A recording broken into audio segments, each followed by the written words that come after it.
I always like hearing your price targets because you are so fearless. Where are you on Bitcoin by the end of next year, let's say? Well, if the spot Bitcoin gets approved, Yeah. I think the demand will be greater than the daily supply of Bitcoin. And so the clearing price, this is done by Sean Farrell, who's our crypto digital strategist, is over 150,000. It could even be like That is a 180,000. massive Bitcoin price prediction for the next Bitcoin bull run. $180,000. Let me know if you guys think it gets there. Put that in the comment section below. And if you guys are new to the channel, please consider subscribing. Aaron from the Bitcoin Bros here, coming back at you with another video. We have new crypto, Bitcoin, finance related content coming out every single day. And I wanted to go over some charts here with you guys to start off, look at some TA, some things we were looking at in some previous videos. We were looking at the RSI here on the daily. And we saw back here a couple of days ago that the RSI was at the most oversold levels since March of 2020. That was the COVID dump. And then even further back here in November of 2018, that's when Bitcoin traded down from 20,000 all the way down to the low of $3,100. So that recent dip was potentially a great buying opportunity because the RSI was just at astronomical oversold levels. And that $180,000 Bitcoin price prediction really isn't too much out of the cards, because if you look at what Bitcoin did the last bull run back here in 2020, if you just spot pick a price, it looks like this was around the average at around $8,600. You take that all the way up to the top at around $70,000. We went up around 683%. So for Bitcoin to go to 180,000 from current prices at around $30,000, we can see what the percent move would be there. We take Bitcoin all the way up to 180. That takes Bitcoin at around a 500% move to the upside from current prices. So not really too unrealistic to see Bitcoin going up to that after that next halving, and potentially if that Bitcoin spot ETF gets past here over the next 12 to 18 months.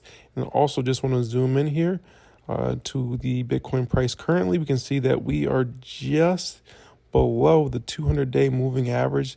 Normally when Bitcoin does go above that 200-day, it does get bullish for a little bit. So it'll be interesting to see if Bitcoin can break above that 200 or if it stays below. If we stay below, we could see some more bearish price action this year. If we break out of it, we could see Bitcoin has some nice price gains going into 2024. And the potential of the Bitcoin spot ETF being approved over the next 12 to 18 months is lining up very closely with the Bitcoin halving. You can see normally a year and a half after the halving, Bitcoin tends to peak. We've seen that over the past 3 halvings. We have the next halving coming up very, very soon. April 16th is the estimated date, under 230 days away. But with that potential of the Bitcoin spot ETF coming and the halving coming in April, we could really see some explosive price action because of that. And the news of the week was Grayscale winning the Bitcoin ETF lawsuit. So Grayscale is trying to convert the Grayscale Bitcoin Trust into an ETF. The SEC denied it. Grayscale sued the SEC because they felt like it should be converted into a Bitcoin ETF, and they finally won that decision. So that's a big milestone for all these pending spot Bitcoin ETFs. It means we could see Bitcoin ETFs very, very soon. And just looking at the Bitcoin ETFs that are out there, they have some up and coming deadlines. We can see with 6 SEC deadlines coming up, the SEC will need a very strong case to deny them again. And you can see right here at the end of the week, we have some deadlines coming up. The first deadline for a lot of these Bitcoin ETFs. So maybe the SEC does approve all of these spot Bitcoin ETFs at the end of the week, but they do have other deadlines here that are being set, and we'll see what happens with them if they just continue to push this off into 2024. But with Grayscale winning that case, it makes the chances of approval go up even more, which is really great to see. Let's go ahead and see what some of the talking heads at CNBC are saying about the Bitcoin spot ETF. Meanwhile, Bitcoin, as you might know, coming off of its best day in quite a while on hopes that the streets first Bitcoin ETF could get approved, and soon Bob Pisani is focusing on all things crypto today, Bob. Yeah, Gary Gensler's got to make some very important decisions on this. So what's next here? The ball is now in the SEC's court. A lot depends on whether SEC Chair Gary Gensler wants to fold or fight to the end. The SEC has several choices to make. The first one, and the most important thing, is whether the SEC wants to appeal the case. The regulator has 45 days to make that decision. An appeal is possible, but the harsh tone of the judicial ruling certainly makes it more difficult for the SEC to appeal. Now, if they appeal, the order would be stayed until there is a decision on the appeal. But there are at least 8 other applicants for a Bitcoin ETF that may have to be given a thumbs up or down in that period. The first of the applicants to file was ARK. They filed back in May. So the SEC has a maximum time of 240 days to approve or deny those applications, including ARK, which was the first one. So the first deadline would be January 10th of 2024. If they decide not to appeal, they could go along with the court ruling and approve all or some of the 9 applications for a spot Bitcoin ETF, and that could happen fairly quickly.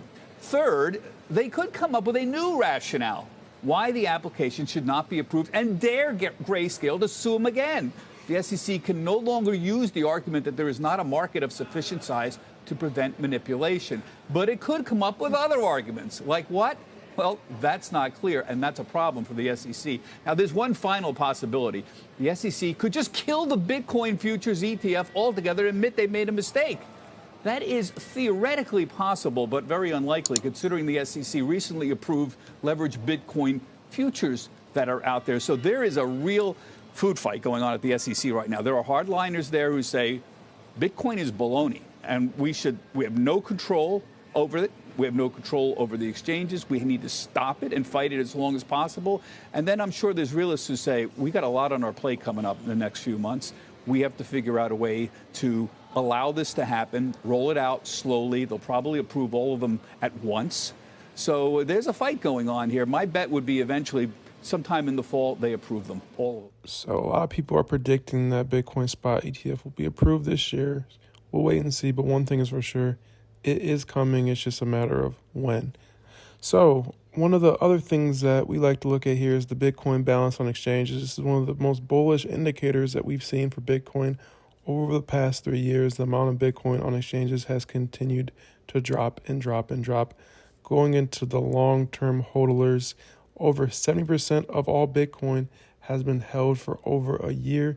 There's a lot of illiquid Bitcoin that will never hit the market ever again. It just is very, very bullish. You can see back here 3 years ago, we had 2.9 million BTC on exchanges. And before that, the exchanges were in accumulation mode.